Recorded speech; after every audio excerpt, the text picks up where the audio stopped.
Sejam bem-vindos, então, ao nosso primeiro vídeo da nossa série Umbanda de Direito. E hoje nós vamos começar a trabalhar um crime no Código Penal, que é o artigo 282, que é o exercício ilegal da medicina. É um dispositivo importante, por quê? Porque ele trata da proteção à saúde pública. E por que esse artigo nos interessa? O que nós de Umbanda temos a ver com o exercício ilegal da medicina? Nós somos, né? Qual o tipo de aspecto que nós praticamos que pode envolver esse dispositivo penal, tá? Então, nós temos um Estado laico. Então, tudo que a gente for falar aqui, que fique bem claro que o nosso Estado é laico. O que quer dizer um Estado laico? Nosso Estado brasileiro não tem uma religião oficial. Não, nós não temos uma religião que vincula o Estado. Então, nós temos uma proteção da religião, uma proteção das religiosidades como um todo. Mas o Estado, enquanto organização, ele não tem uma postura de religiosidade. O Estado, ele é laico, ele é para todos, ateus, cristãos, budistas, muçulmanos, tá? Então, nós não temos uma vinculação. Mas, em que pese o nosso Estado ser laico, existem muitos dispositivos presentes no nosso Código, principalmente o Código Penal, que é antigo, tá? Que são influenciados pelo legislador e muitas vezes interpretada de uma forma não laica pelo próprio judiciário. Por quê? Porque os homens fazem as leis. Então, nós temos legisladores que são evangélicos, que tendem a pôr o seu ponto de vista religioso em certos dispositivos. Nós temos constituintes, nós temos várias atuações legislativas que imprime seu ponto de vista religioso. E isso não deveria acontecer. Por isso que a gente tem que tomar muito cuidado com a forma, primeiro, de olhar os dispositivos e outra, ver como ela está sendo interpretada posteriormente, tá? Aqui, esse dispositivo, a princípio, 282, ele não está tratando de nada religioso, tá? Mas ele protege, como eu disse anteriormente, a saúde pública. Nós temos leis que regulam, inclusive, os atos do médico. É a Lei 12.842 de 2013, tá? Nessa lei estão lá dispostos os atos que o médico pode, que o médico pratica, ou atos que são, inclusive, restritos especificamente a médicos, suas especialidades e as suas minúcias, tá? Não é isso que a gente quer tratar. O que nós queremos tratar aqui é, principalmente, daqueles casos, e aí nos interessa, de espíritos de antigos médicos que fazem cirurgia. E esses casos, gente, são famosos, nós temos aos milhares, talvez, no Brasil inteiro, são antigos, tá? Mas esses casos, eles precisam de uma atenção legal. Por quê?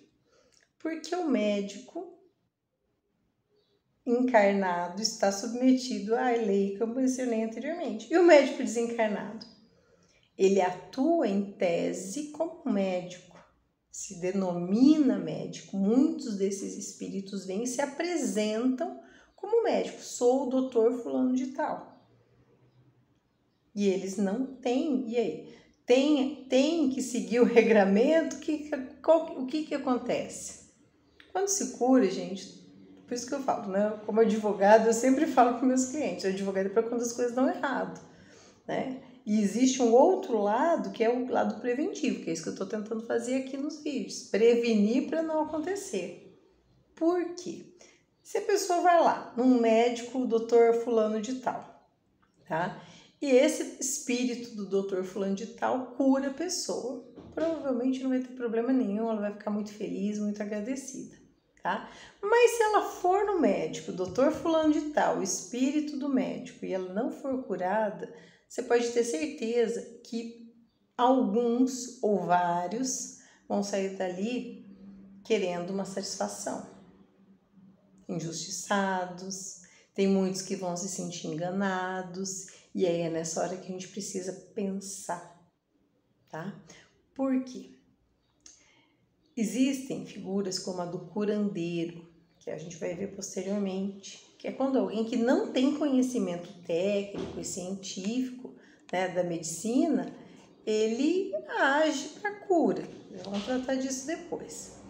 Mas se eu tenho um agente, uma pessoa que se denomina médico, age como médico, fala como médico, se apresenta como médico, tem procedimentos similares aos de médico, às vezes até tendo conhecimento de medicina realmente, mas não está habilitado para praticar a medicina devidamente, essa pessoa realiza o crime, né, perpetua o crime de exercício ilegal da medicina.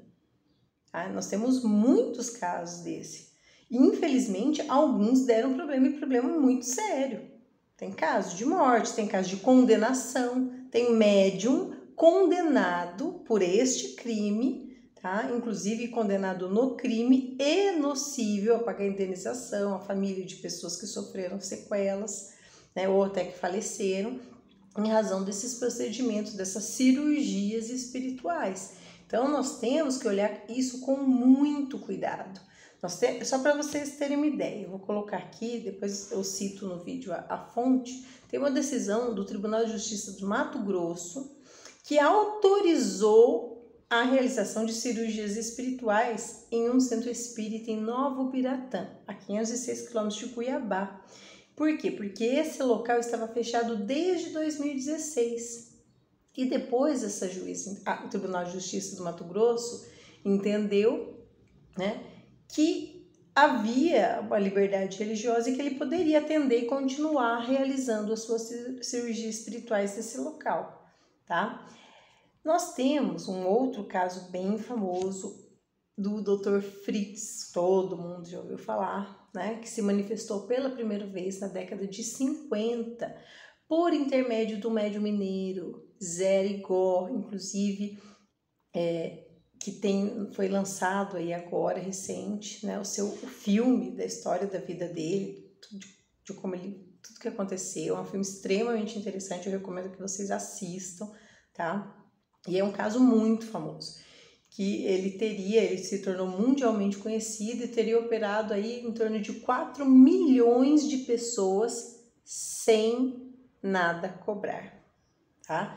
José Rigó foi preso 2 vezes, acusado de curandeirismo, acusado de exercício ilegal da medicina.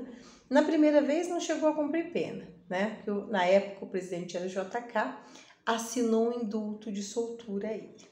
Mas depois, até contam aí as línguas que ele teria feito uma cirurgia na filha de Juscelino, né? Curando, e aí por isso que ele recebeu esse indulto. Na segunda vez, ele foi preso em Conselheiro Lafayette, mas continuou dentro do presídio a atender. Isso tem no filme também. Um pouquinho depois, na década de 80, nós temos Rubens, que era um engenheiro, que começou a incorporar também um espírito conhecido como sendo de Dr. Fritz, em 84.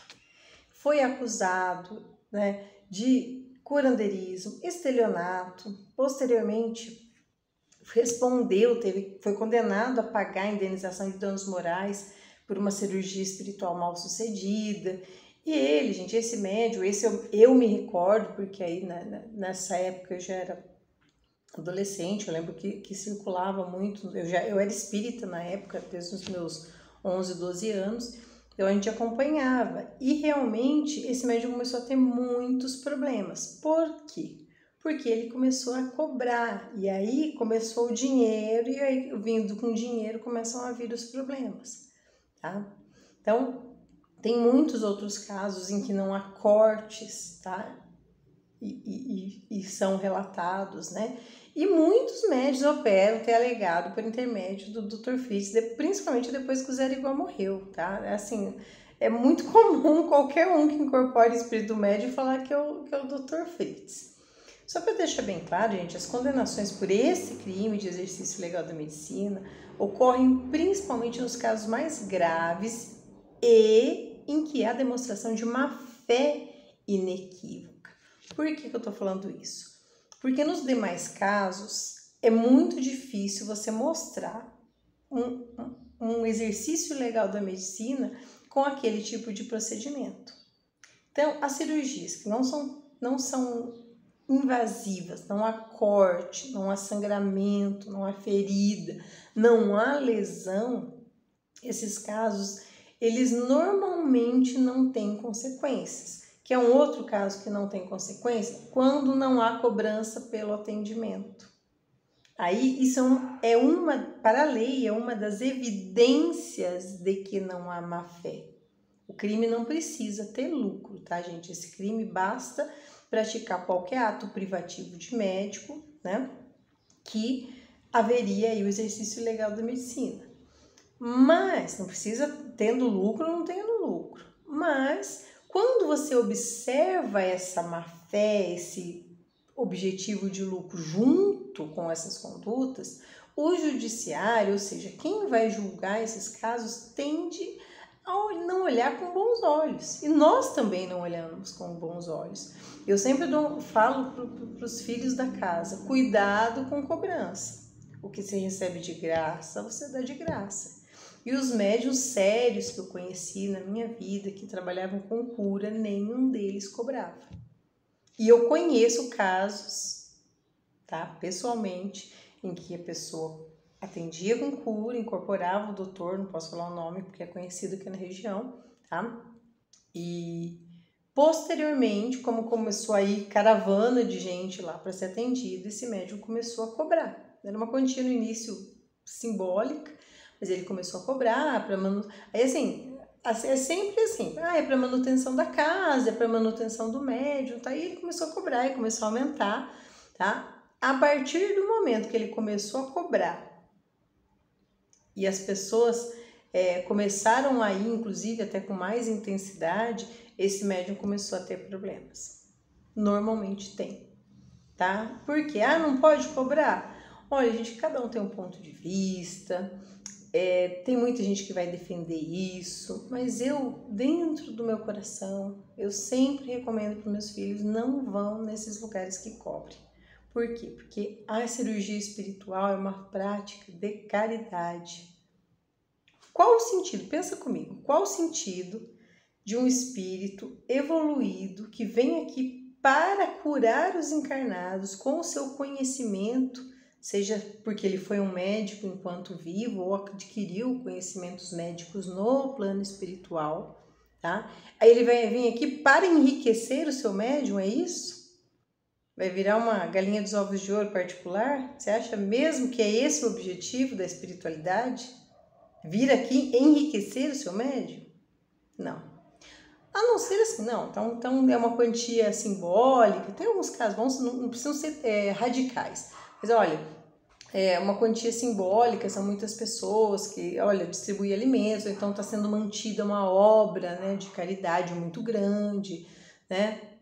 Com esse dinheiro, a pessoa presta contas, né? Então, tem casos e casos, mas a gente percebe realmente que quando a pessoa começa a fazer fortuna, ganhar, fazer riqueza com aquele atendimento cobrado, isso tende a não ser um bom sinal e a espiritualidade pode sim, em muitos casos, abandonar aquele médium, ele pode ser envolto em espíritos não tão sérios, muitas vezes que prejudicam o médium e as pessoas que o procuram. Nós temos casos, vou citar o nome, porque é um caso de renome nacional e ele já teve sua condenação. Mas João de Deus era um médium que trabalhava dessa forma, tem um instituto, um local gigantesco, uma estrutura enorme, e a gente do mundo inteiro para ser atendido por ele. Aí um dia uma pessoa me perguntou, assim, bem... você que é do meio, você que é que as pessoas acham que é tudo a mesma coisa. Você que entende desses assuntos aí, o que você acha desse João de Deus? Nossa, e as pessoas que foram atendidas por ele agora se lascaram? Na verdade é assim, gente. Não conheço, não posso falar, afirmar uma coisa sobre a situação, sendo que eu não vivo, não vivi, não conheço. Mas uma coisa eu posso dizer. Como teve um período longo de muita cura, de muitas pessoas atendidas, pode ser realmente que durante um bom tempo, um bom período, esse João de Deus ele tenha tido uma espiritualidade muito forte, o amparando, o instruindo para promover a cura das pessoas.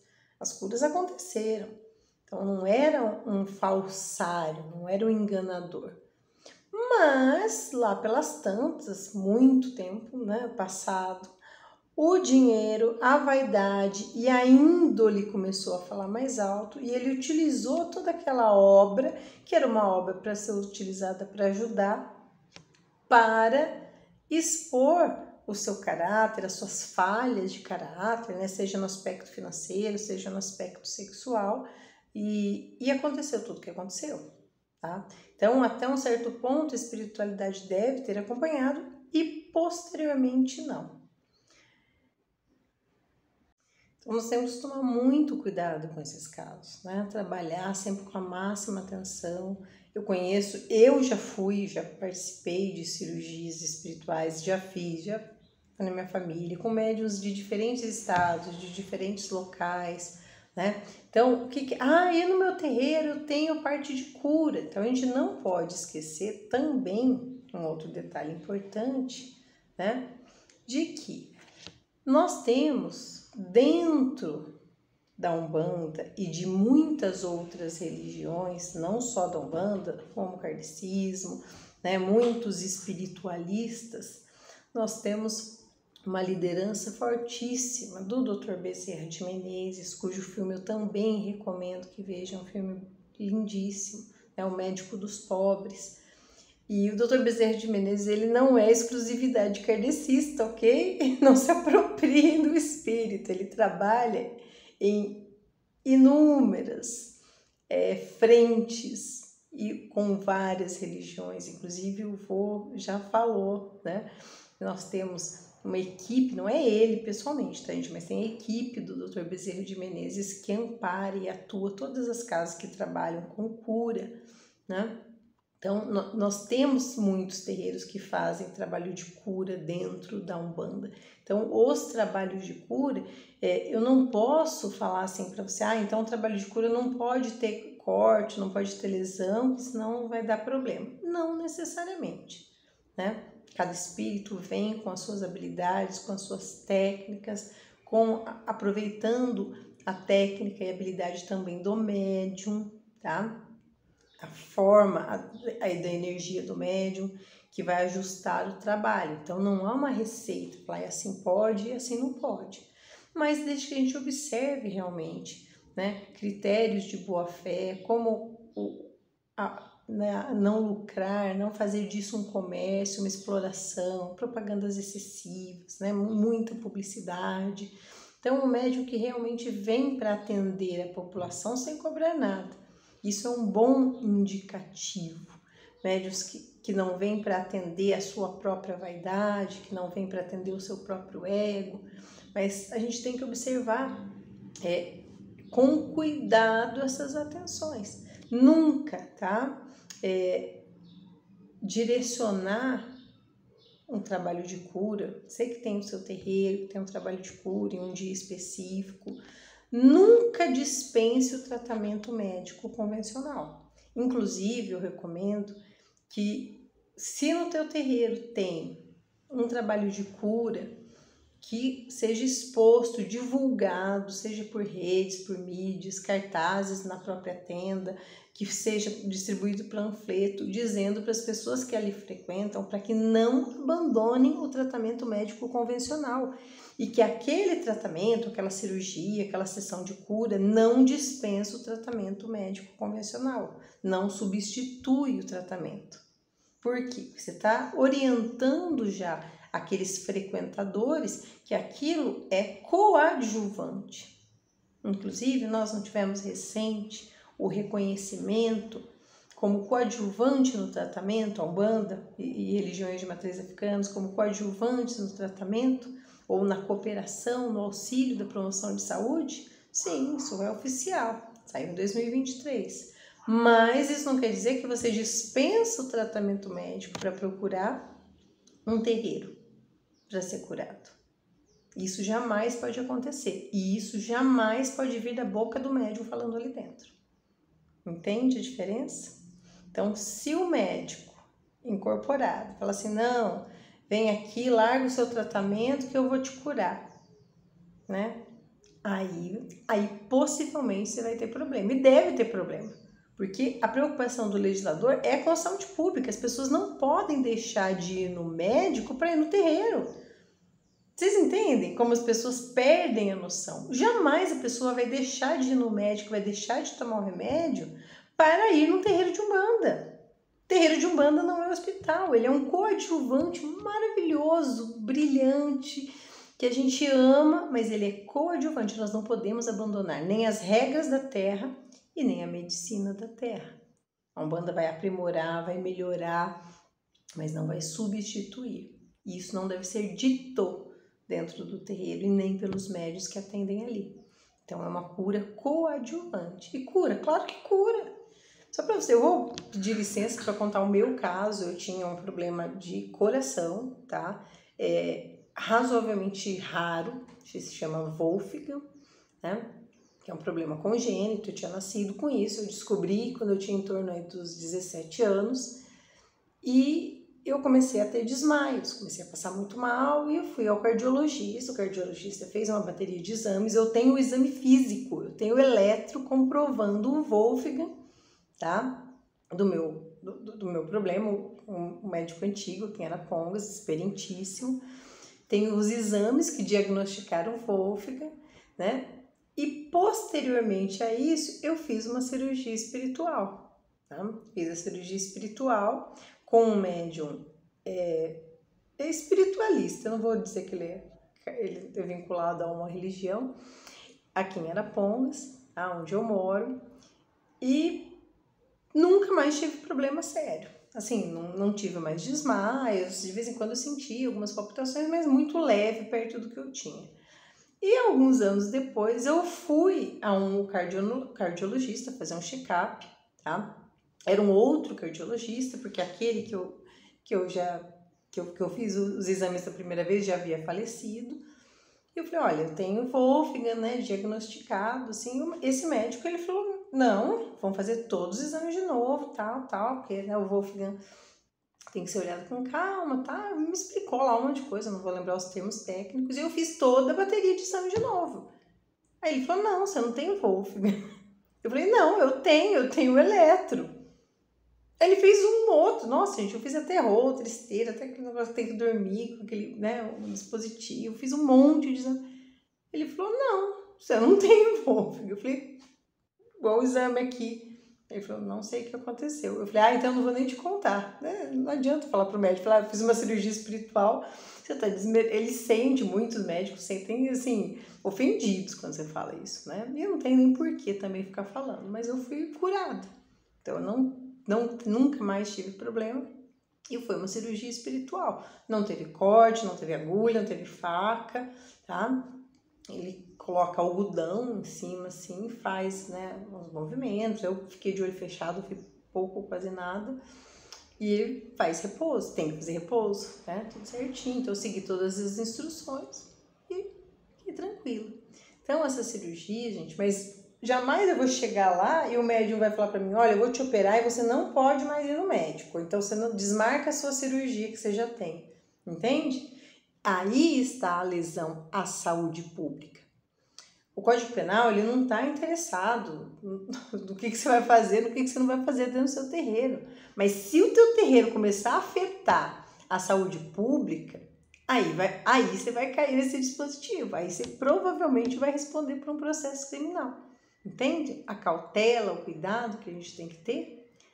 A gente não pode esquecer também, gente, que tem uma série de linhas, né? Principalmente aí a linha do Oriente, que é muito relacionada à cura dentro da Umbanda, não só ciganos, mas nós temos mestres hindus, né? Mestres do Oriente Médio, chineses, tibetanos ou orientais de uma forma geral que trabalham na linha de cura. Então, em um outro vídeo nós podemos inclusive falar da diferença, tá? Linha do Oriente não é só cigano, tá?